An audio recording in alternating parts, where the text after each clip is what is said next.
Hi, this is Rev Ed. This is Butterscotch, and this is Smores.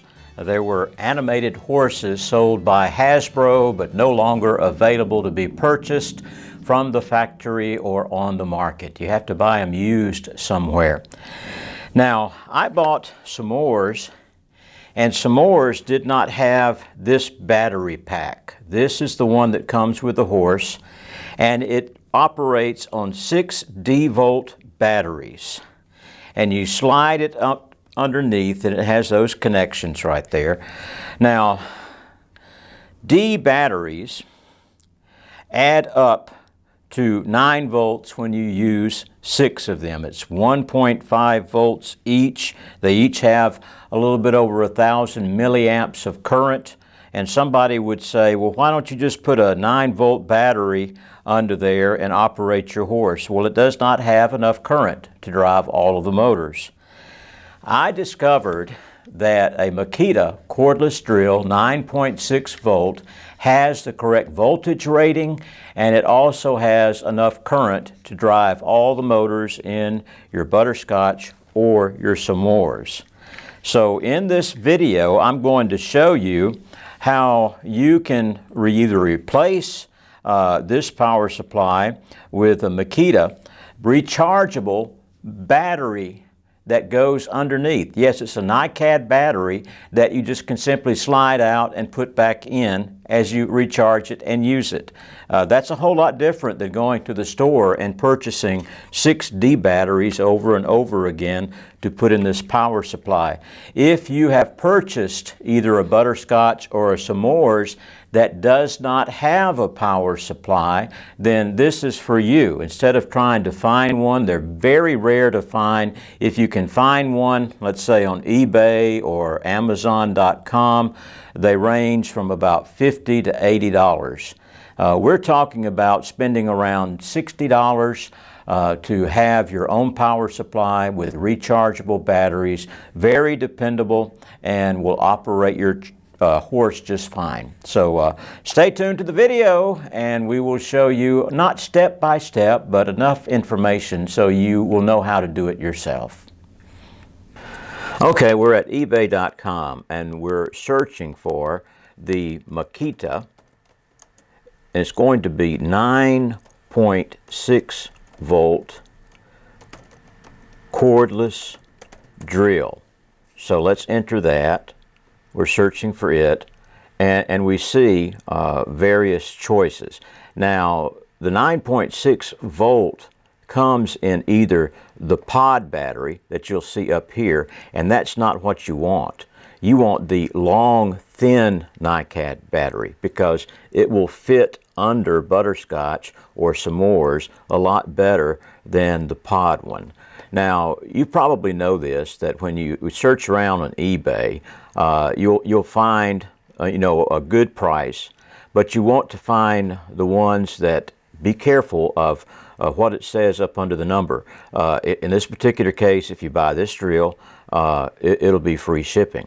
But if you scan to other places, the shipping can add up to quite a bit, and before you know it, you pay, well, this is $30 instead of $60, but they'll put $50 shipping on it. So be very careful of that. Now, we're really looking for perhaps a couple of batteries and a charger, and see what we can find. Okay, now I've located what seems to be probably a good deal. This is actually, if I scoop my little laptop over, you can kind of see it better. It comes in a metal case, and it is the cordless drill, and you see the long, thin NiCad battery. It's 9.6 volts. Be sure that you get the 9.6 volts. You don't want to get the 18 volt. If you put too much DC voltage to any device, including Butterscotch and Smores, it will permanently destroy some of the circuits in the unit. So low voltage, it will not start up, but too much voltage will destroy it. So we're looking for 9.6, and here we have found a pretty good deal, I think. It's $27.98, and we have located what the shipping would be, and it would be $18.65. With that, you get a metal case, you get the drill, you get the battery, and you get the charger. Now, the batteries can be easily bought brand new and replaceable for usually $10 each. And so you could get a pair of new NiCad batteries that will charge up very well for around $20. And so we're going to get this. I like the looks of it, and it looks like it's going to be a good buy. So I'm going to send off for this one, and then when it comes in, I'm going to show you how to patch this into the power supply area under your Butterscotch or S'mores. Such a happy day! I received my Makita 9.6 volt cordless screwdriver in the mail, and so let me pull it out of here for you. And I'll be honest, I have already opened it, and I have indeed placed the battery in the drill, and the first time that I did that, it did not work at all.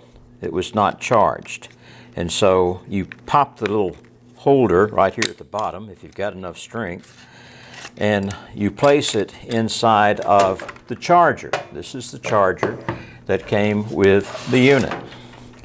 I put it in there for several hours, and it charged up, but it did not charge up that well. It's not really a big deal. I mean, it's going to work, and I'm glad for that. See, you hear it, but it doesn't really have that much power. I'm going to order 2 batteries, brand new, from Amazon.com. You can do the same thing with eBay.com. When they come in, I'll charge them up, and they should work a lot better. Now, if this drill did not work at all, that would be fine. I still would not be upset, because the main thing that I am looking for is this right here, from this point at the bottom of the drill to right up here, because I am going to use this for the power supply under Butterscotch or S'mores. I'm going to cut away the motor and the drill from the rest of this unit. To do that, I have to take the whole drill apart. I'm not just going to blindly take a saw and cut through there. I need to see what's under there, and then the next step will be to separate the top part of the drill from the handle. Okay, this is probably the most difficult part of the whole process of making your own power supply from this Makita cordless drill, because we've got to cut off the top of the handle from the rest of the drill assembly. Now, what I've done is mark where I want to cut, and that's going to be right where we have a good screw hole that we can bind it together. So just above it, and I've marked it with my marker here, as you can see, where I want to cut. I've marked it here, I marked it all the way around to the other side. Now, fortunately, everything that was put together with a Phillips head screw. So all I had to do was just unscrew the housing on top of the drill. Now, I thought it would all come apart easily, but it does not. So I've had to get a wrench and try to pop it apart. And when you get it where it pops apart, you're going to probably lose this. That's very good, because the screws hold it in. That's fine. Just keep hold of it. It'll come back on very easily when you get to that point. So what we want to do now is to be mindful of where everything is. I can look in here, and right here is the trigger, if you want to call it that, the relay button that will engage the 12 volts to go to the motor to drive the drill. Now, as we look in there, you'll see a red and black wire coming off of that relay. What we want to do is to cut off along that line just above that area. We don't want to endanger the relay or the wires. I've got some foam here so I can kind of wedge it in here and make sure the assembly kind of sits away from that trigger to where I cut it. Now I've got something that's called a diamond edge cutting disc. You can get it from Harbor Freight and put it on a regular drill just as you would as any drill bit, and you see it moves like that. Now instead of just having it sit here without being in a vice grip or anything like that, I do not have a vice grip, and I think it would be a hard thing to try to manage if I did have one. I've decided to get a large piece of metal. You can do this with metal, or you can do this with a big piece of board or whatever you have, and we're going to attach it with this masking tape and just wrap it around there. So I'm going to just briefly fast forward after I've done that. Okay, we have wrapped it around this big heavy piece of metal. As you see, it's not going to move. It's snug, so it won't dance around when we have this cutting disc going.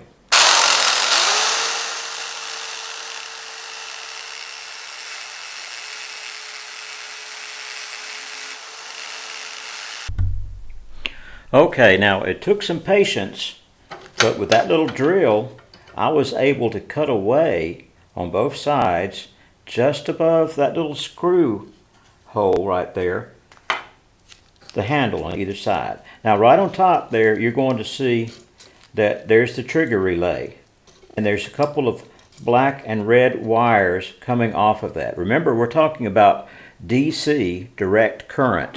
And so it's very vital that you remember which connection is the common black and which is the positive red. Now the handle will just come loose from it. Don't worry about that. We'll get it all assembled again. Kind of tug on the wire the best you can from the rest of the unit here, and reach down with some cutters and cut off the wires. We cut off the red one, we cut off the black. And make sure that you keep the red and the black wire there so you can remember which is negative and which is positive. Amazingly, we have kept the trigger intact. That is a miracle. And so the next thing I'm going to show you is just how to assemble it back as a power supply. Okay, I just wanted to show you real quick that although this is completely separate from the housing now, look at the indention right there. And that's where this will ride. See, it kind of pops right in there. And you lay it down, and you fit the other side of the housing on top of it. And when you do that, it'll fit snug, and you'll see that it's not going to move. You might want to we'll put some additional tape over it sooner or later, and the trigger still works. But although eventually we're going to get a pull tab and depress the trigger continuously, because before with the drill you were wanting to apply the voltage every now and then for whatever task you had before you. Right now with the power supply, you're going to have the on and off switch for your S'mores or Butterscotch to control the voltage. So we'll tie this black pull tab around it and make sure that the trigger is depressed all the time. But look at that. This will fit up under your horse very easily. Now we're going to do a few more steps. We've got to solder some wire onto this that'll lead out and go to the connections for your power supply under your horse. But this is basically it. This is the most difficult part of your job. You may want to get a handyman to take it over for you to cut away the top part of the drill from the bottom part. You can see it's not an easy task. You have to be patient, you have to be safe, wear safety goggles, make sure that you don't let it back up on you because that disc, if it's still moving and it hits your skin, it can cause some serious injury. So I'm just giving you some warnings here just to say that this is a big task to cut this away from the part that's on the top of the drill right there. But we did it. Just be patient and let it go along. And we kept the relay trigger intact, which is a good thing. So we'll meet you next time with trying to get everything back together again for the power supply. Now here's something else that you may feel uncomfortable doing. We're going to solder some wire on to these connections. And what I'm simply going to do is pull the insulation off of these contacts and then solder the wire onto the wire that is left. This is very important. Before you pull the insulation off, get a black marker like this and mark which one is the black common one.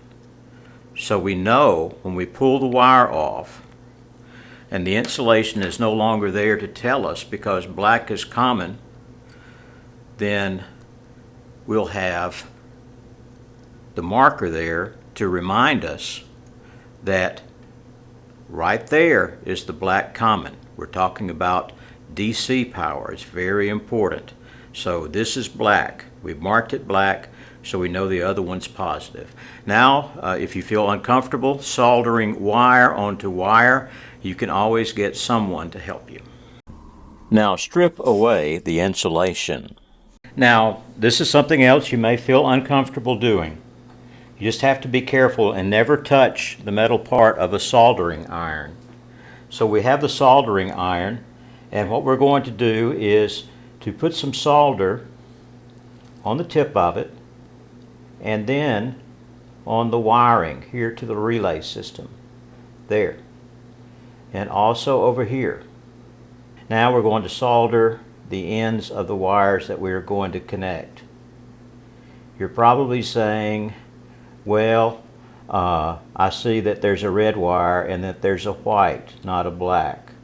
Well, when I went to the hardware store to get the wiring for this, they only had red and white.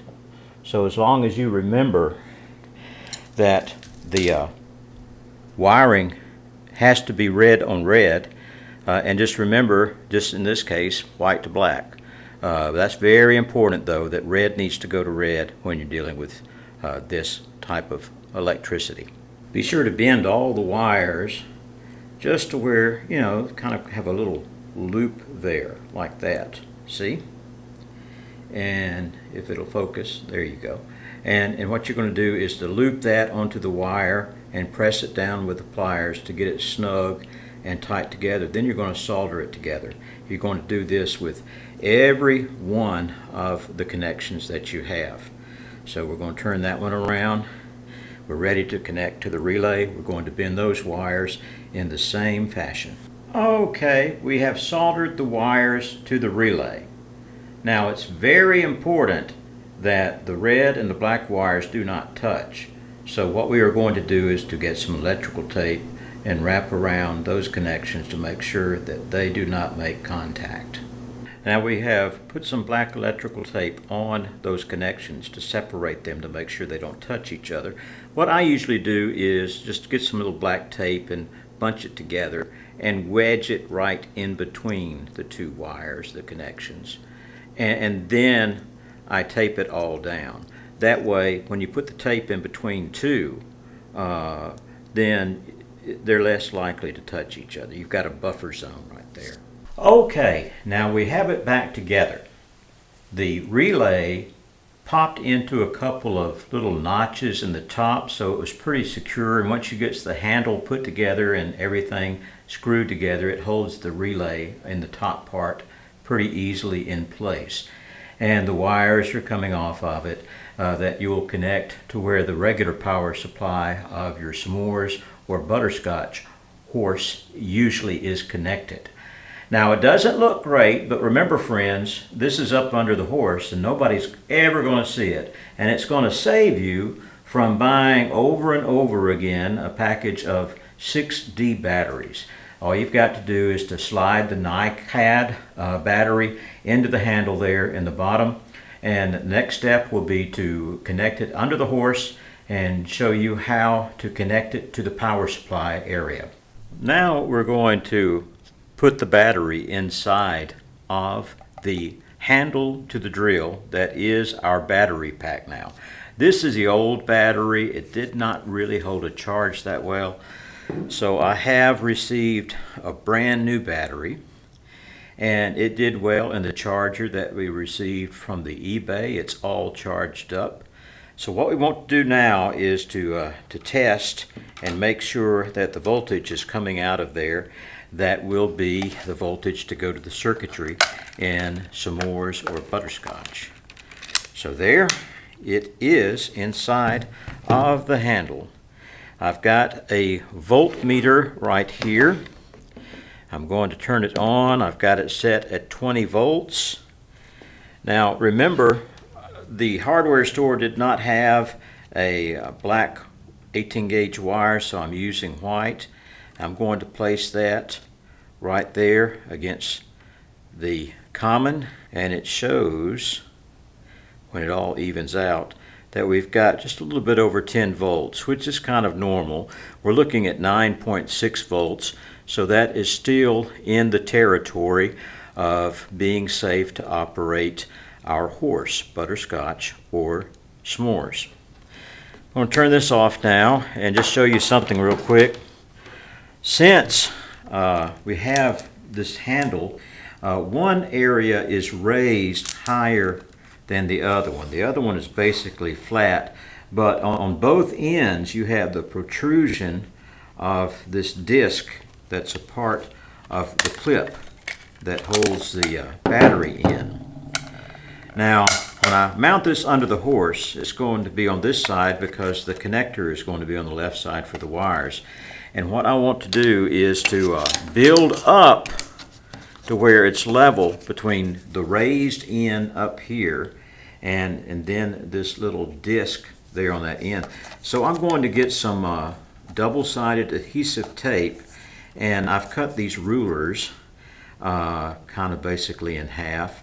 And what I'll do is put them onto the handle with adhesive, and the next time that you see this, I will have these attached. I'm going to put some black duct tape over this to hold it all intact, and then we will go from there. This is industrial Velcro. You can buy it in the craft section at Walmart, and it has one side that is basically flat and the other side that has a little bit of fur on it, if you want to call that.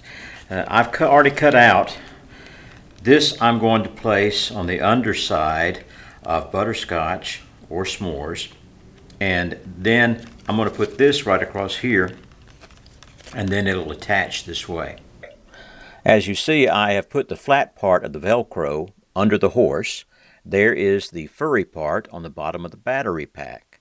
I don't have the battery inside because we don't want the wires to short together or spark. And so as you see, we're just going to press it against Velcro, and it is snugly in there. It's not moving anywhere. That's a pretty good deal, isn't it? And of course you can make sure that all the fur will close over it fine, and it does. And so we've got it ready now to put the battery in and connect the wires. Now this is the battery supply that usually comes from Hasbro. Now I'm setting it there for you to see the connections of the regular power supply. I did ask several technicians to verify which was the common and which was the positive. And they all agreed that in this case where you're looking at it, the negative would be this one right here. So we'll put a negative lead right there. And then the positive would be this one right here. And as we are doing that, you'll see that it reads at 9.6 volts. This is negative, this is the positive. So when you slide the power supply in, the connection that's closest to the head of the horse will be negative, and the one that's farthest away will be positive. That's very important to remember, because when we're hooking up our cordless drill leads, we need to make sure that the negative one goes to the plate that is closer toward the horse's head, and the positive one goes toward the back of the horse. I tried taping the ends of these wires to the plates, but really that was not secure enough. So really what you need to do is just take the bit of a screwdriver, because this is a very narrow channel, and that should provide enough to get 3 screws loose right here. The 1, 2, and 3. So we'll fast forward to after we have the plate off. We have removed the screws, and the plate should just slide right off. Now what I'm going to show you is there is the confirmation that the plate connection nearest the horse's head is the common, which is black. And the one that is farthest away from the horse's head is the positive. That's very important for DC voltage. What I basically did was I just simply looped my white wire, because they did not have a black wire at the hardware, over to the terminal connection there and just soldered it on. And I did the same thing right here. If you wanted to return this horse back to its original Hasbro power supply, simply what you need to do is reach down with some cutters and just cut the wire right there, or either desolder it. And so now we just feed the wires out of the right side here, because there seems to be plenty of room to do that. And we just fasten it back. You can see that it'll just push right back into here, and you'll be able to fasten it down, and you'll be able to again put your power supply here with Velcro to attach it and remove it. Okay, people, we have installed the power supply as I said, and a lot of you may be asking, well, is this the first time you've done this? Is it too dangerous? I have another Butterscotch. We've done the exactly same thing to it. It's been working for 4 years with the Makita cordless screwdriver power supply. So let us turn the switch on and see what happens. There we go.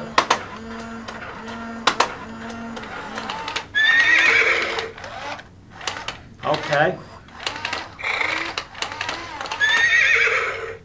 So he seems to be working fine. He's kind of wild, isn't he?